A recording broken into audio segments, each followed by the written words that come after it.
Vining plants can be a wonderful addition to the landscape, but can become a problem when they grow into other landscape plants such as shrubs and trees, into your grasses and ground covers, anywhere that you don't want it to be.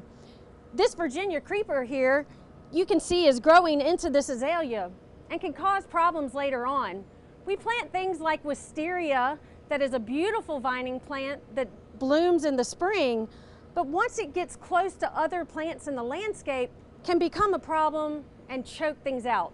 So the question is, how do we get rid of the vine without hurting the plant that we want to keep behind? And I'm going to show you that today.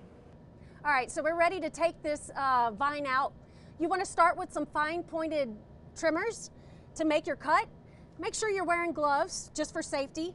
We're going to use a product called Stump and Vine Killer. It's triclopyr, and this is what we'll use to kill the root system. So what you do is you get close to the ground where it's growing out.